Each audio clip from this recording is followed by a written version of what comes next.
एक गांव में एक बहुत ही गरीब कव्वी रहती थी जो बहुत मेहनती थी। दिन भर लोगों के घरों में काम करती थी और अपना और अपने बच्चे का पेट भरती थी। उसी गांव में एक बहुत खूबसूरत सा महल भी था जो कि अमीर कव्वी के शौहर ने बनाया हुआ था। बेटा, आपको पता है ना, कौवा आ रहा है। उसके आने से पहले पहले तैयारी कर लो।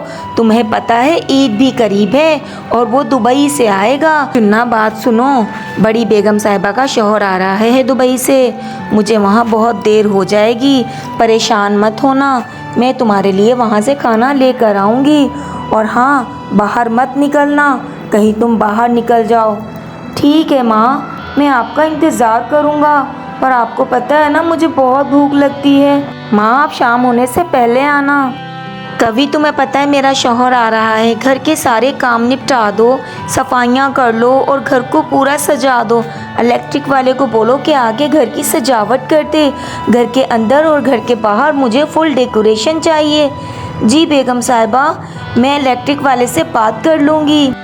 वी बेगम साहिबा के साथ पूरे घर की डेकोरेशन कर लेती है और इलेक्ट्रिक वाले को भी बुला लेती है। घर बहुत खूबसूरत लग रहा होता है, जैसे कोई महल हो। पूरे जंगल में उस जैसा घर किसी का नहीं होता। कव्वी बहुत खुश होती है कि बेगम साहिबा ने आज मुझे खर्ची भी दी है। आज तो मेरी बहू ने घर को चमका दिया, पूरा घर डेकोरेट कर दिया।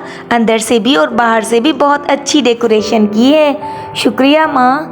हाँ बेटा, तुम्हें पता है ना कव्वे की पसंदीदा डिश कौन कौन सी है? उसके लिए अच्छे अच्छे खाने बनाओ ताकि मेरा बेटा आए तो बहुत खुश हो जाए। मेरी बहू बहुत सुघड़ है, देख लो पूरे जंगल में ऐसी बहू नहीं। शुक्रिया माँ, आप इतनी तारीफ़ मत किया करें मेरी। मेरा शौहर है और मेरी ज़िम्मेदारी है कि मैं उसके लिए अच्छे अच्छे खाने बनाऊँ। ठीक है बहू, तुम सारे काम निपटा लो, बस आने वाला ही होगा, 1 घंटा रह गया है। जी माँ जी, मुझे पता है, मैं टाइम देख रही हूँ। मुझे तो बहुत भूख लगी है, कुछ दे दो, आज लेट हो गया कौवा। जी माँ, मैंने आपके लिए सारे खाने बना दिए हैं, आप खा लीजिए। ओहो, मेरी बेगम ने तो ईद से पहले ही घर को सजा दिया। देखो मैं तुम्हारे लिए क्या लेकर आया हूँ। बहुत खूबसूरत से बुंदे लेकर आया हूँ। बस अब नाराजगी खत्म करो ना। कैसे नाराज़गी ख़त्म करूँ? 1 घंटे से वेट कर रही हूँ।